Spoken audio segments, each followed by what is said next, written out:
يا رب اللاتة.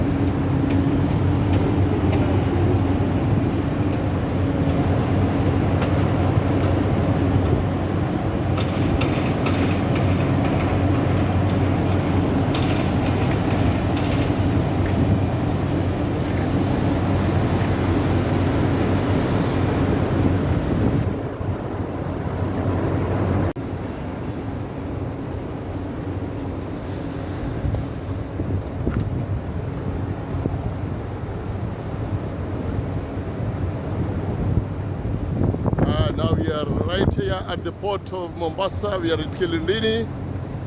We have got ships which are already berthing here, planning to discharge containers.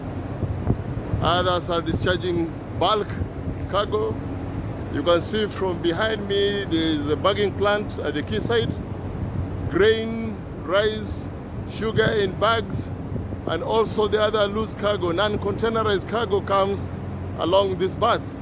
But today at berth number 2 we have a container vessel right behind me. A container vessel right behind me is already discharging and loading for high exports. As we discuss some of these issues that affect port operations,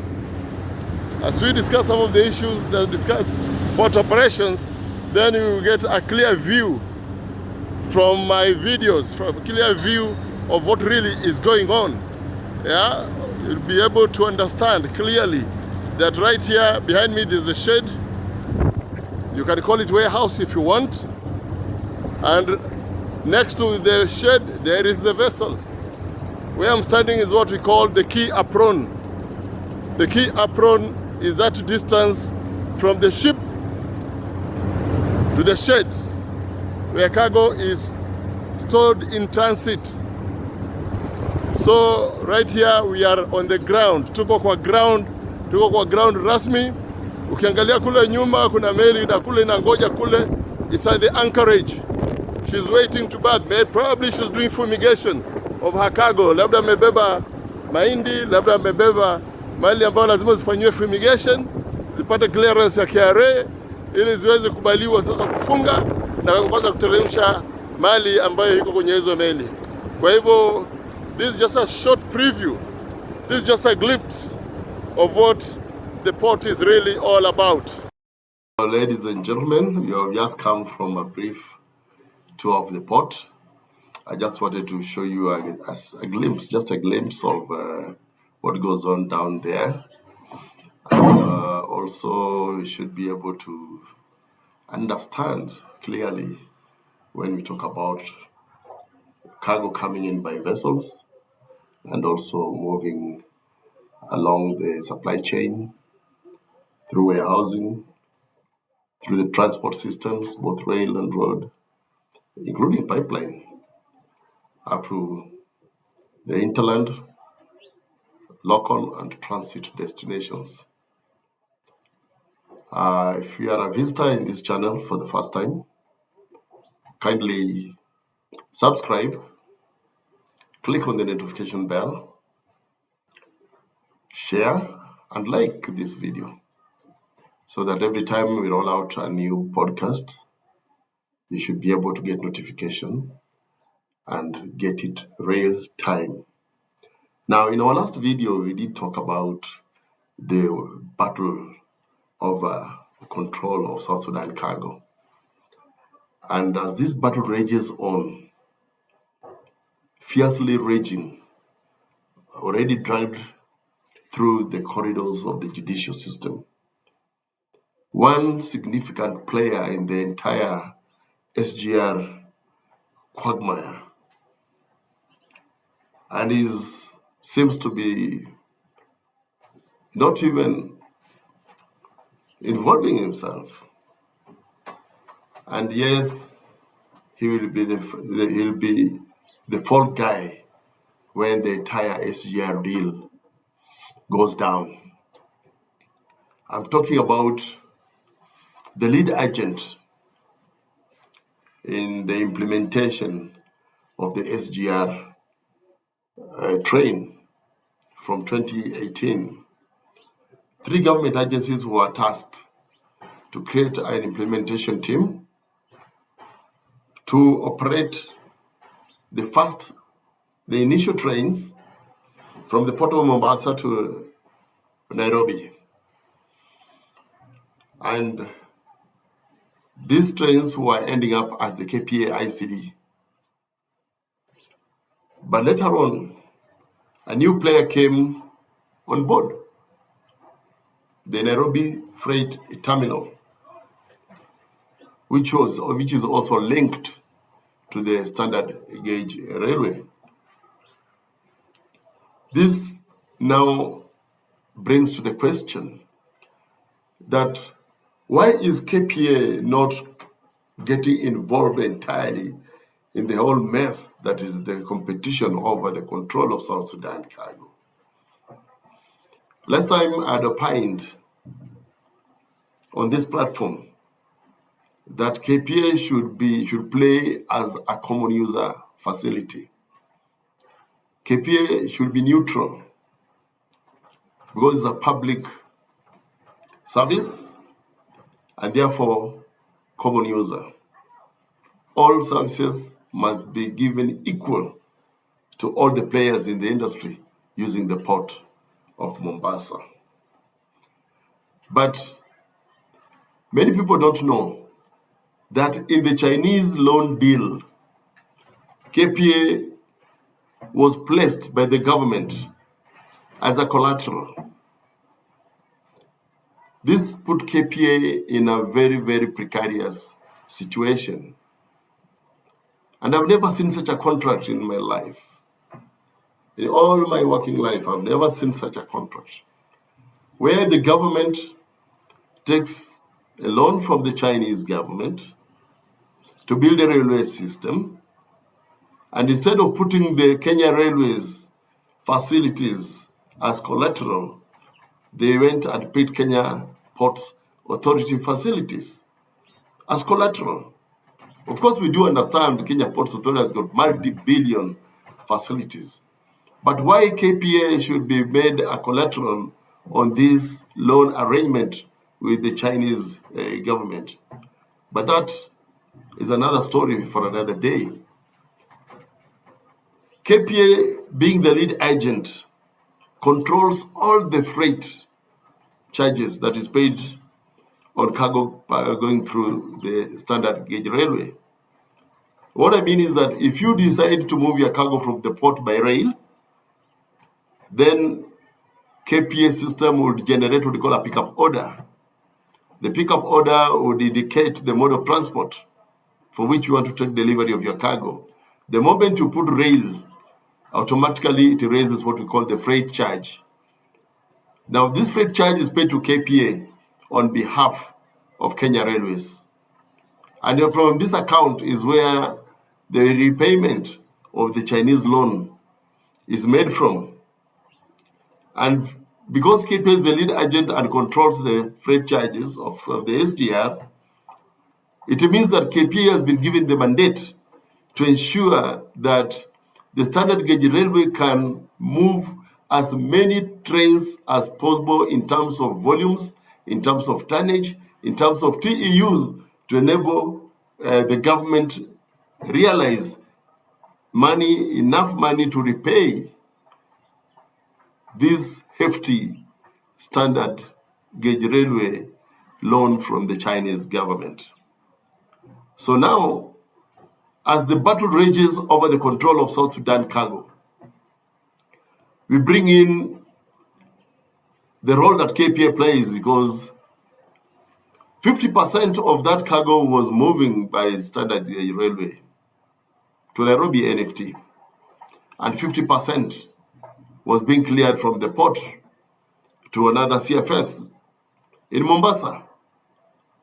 And therefore, once the rule that came that all CFSs are now eligible to take charge of South Sudan cargo, and some of it could also be cleared from the port of Mombasa, then it means that standard gauge railway has been denied the volumes that ensured that it moved 3 trains every day on transit to South Sudan from Mombasa to Nairobi.